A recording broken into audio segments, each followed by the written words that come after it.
Welcome back to Montreal. It's Alex Belfield here on your favourite local radio station, and we're talking today to the big man from Air Canada. Robert Atkinson is here today to tell us why we should come to Canada. For those who have never been, what is the single main reason that we should come here?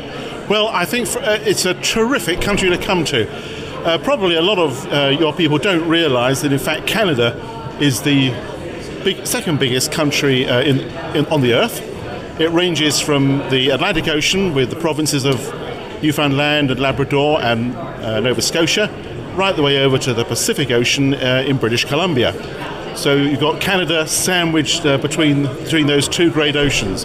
But in the middle, you've got some great cities like Montreal, which is the second biggest French-speaking city in the world.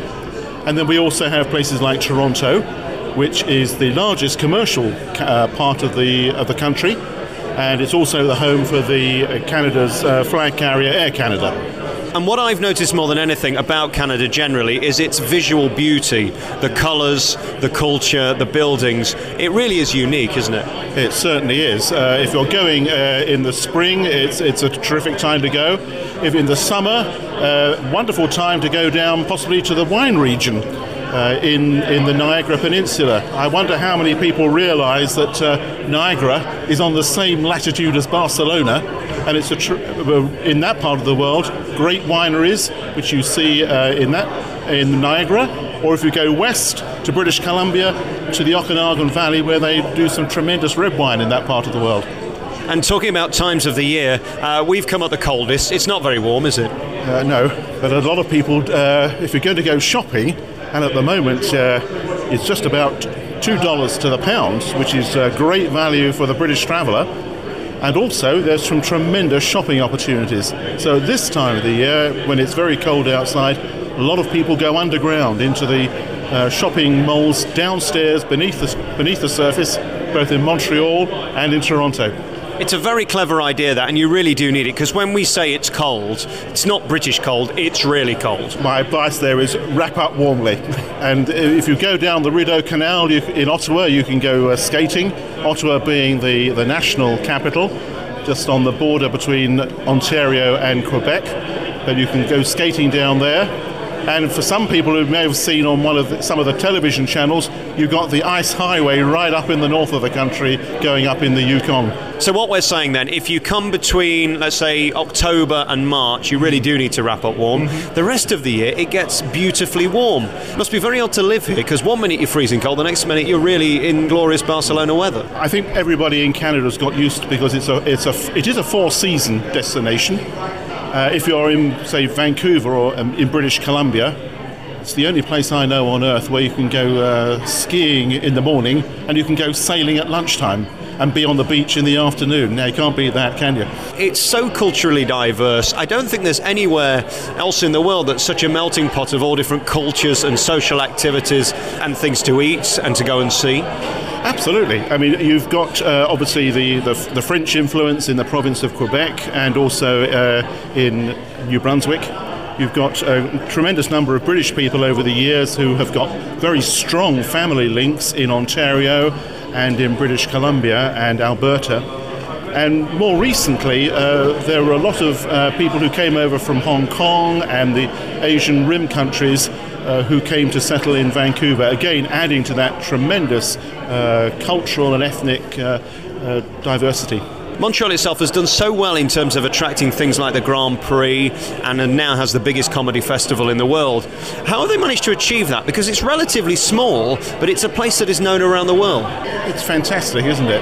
And more people are coming across to see for themselves just how good a time you can have there. I mean, certainly the Grand Prix has been a terrific driver for tourism. People have seen it on the television, but the comedy festivals which go on and the other outdoor activity, it's certainly in the summer, it's party time in Montreal. And as you say, there's all different types of festivals. There's jazz, there's classical music. It does seem to attract everyone. It certainly does. And for people who are interested in coming to Canada and want to do something a bit different, I can only say, do your homework in advance. Go on to the website. Go on to things like the Canadian Tourism Commission website. Go on to Canada.com, where you'll find a tremendous number of major festivals, such as the Comedy Festival we've just been talking about, perhaps the Toronto Film Festival, and of course the Grand Prix. Bob, you said something tremendous there. You said, do your research. Well, I want you to do that for me. I know we're a bit biased because we're sat here in Montreal today, but if I could go to one destination within Canada, where would it be? And don't worry, you don't have to say Quebec or Montreal. If it was for me, I think I would be saying head off to the Rockies, fly into Calgary, pick up a car, and then head out to Banff, and then up the Icefield Parkway to Lake Louise and on to Jasper. Terrific drive, great sights, wonderful hotels, and real down-home hospitality. And again, you talk about the scenery. That is the one thing that everybody who's been here before comes away speaking of, the fact that it is so visually stimulating. There is just so much to see. If people want to go for the mountains and terrific ski conditions, it's if you're looking for snow, this is the place to come to, because there's oodles of it. So you can either go skiing in Alberta. We'll be gearing up in Canada for the Vancouver Winter Olympics in 2010, and a lot of that activity will be just north of Vancouver in Whistler. And then there are great skiing in Quebec in the resort of Tremblant, and of course there's skiing even in Newfoundland in Gros Morne. Canada's got so much to offer for younger people as well, hasn't it? It certainly is, and there are work opportunities there for people who want to drop by and on part of their gap year. And funnily enough, I was talking to a Canadian embassy official over in Sweden the other day, and he reminded me that for people under the age of 30, there is for UK and EU citizens, there is this special visitor program where you can work for up to a year, and you can apply to get a work permit for that period.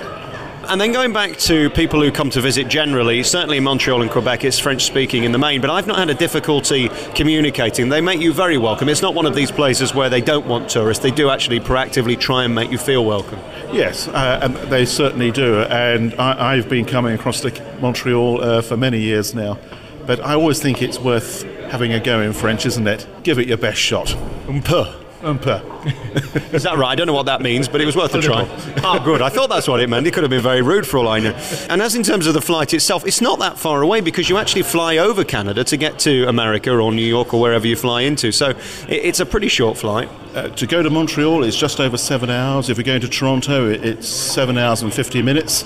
If you're going to the Foul Coast of Vancouver, it'll take you just about 10 hours. So it's not a long journey, it's what we would rate as medium. Bob, if I can put you on the spot, just a few questions for you. If I had to see one thing when I arrive in Montreal, what would it be? Oh, I'd go down to Place Jacques-Cartier in the old part of Montreal. Tremendous restaurants, interesting things to do. And Quebec, if I went there, one thing to see? If you went to see Quebec City, I would drop into the Chateau Frontenac for a drink in the bar there. Great place.